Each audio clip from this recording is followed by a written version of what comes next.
រកតម្លៃចាញ់ចូលនៅក្នុង strategy support resistance support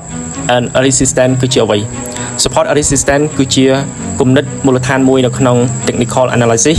ដែល trader គ្រប់កម្រិតប្រើដើម្បីអានការផ្លាស់ប្ដូរតម្លៃនៅក្នុងទីផ្សារ forex តម្លៃមិនឡើងឬក៏មានចុះដោយចៃដន្យទេវាតែងតែស្ថិតក្រោមឥទ្ធិពលនៃតំបន់ price action ជាក់លាក់ដែលក្រុម buyer និងក្រុម seller ប្រឈមមុខគ្នានោះហៅថា support and resistance នៅក្នុងវិស័យ forex នេះគឺជាឧទាហរណ៍ chart reading ដែលជួយឲ្យ trader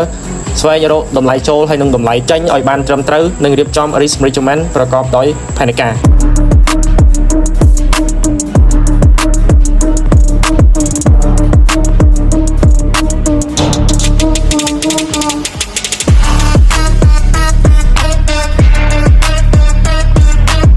អូខេមិនដែរបងប្អូនបានមើលទៅលើការចាញ់ចូលនៅក្នុងប្រើប្រាស់ទៅលើ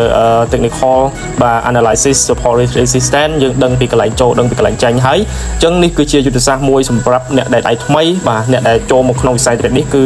ដំបូងគឺយើងត្រូវតែដឹងបាទយុទ្ធសាស្ត្រមុនគេហ្នឹងគឺ support resistance នឹងឯងអញ្ចឹងបើសិនជាយើងចេះច្បាស់បាទដឹងច្បាស់ការវិភាគ support resistance អញ្ចឹងយើងនឹងប្រកាសណាស់យើងអាចរកចំណូលបានជាចុងក្រោយផងដែរសង្ឃឹមថាបងប្អូន trader ដៃថ្មីទាំងអស់គ្នានឹងខិតខំប្រឹងប្រែងស្វែងយល់រៀនសូត្រតទៅនឹងការប្រើប្រាស់ទៅលើយុទ្ធសាស្ត្រនៃការ trade support resistance ឲ្យបានស៊ីជម្រៅឬក៏បងប្អូនអាចតទៅមកខ្ញុំបានដើម្បីសាកសួរឬក៏ចង់ដឹងអំពីមេរៀនផ្សេងៗទៀត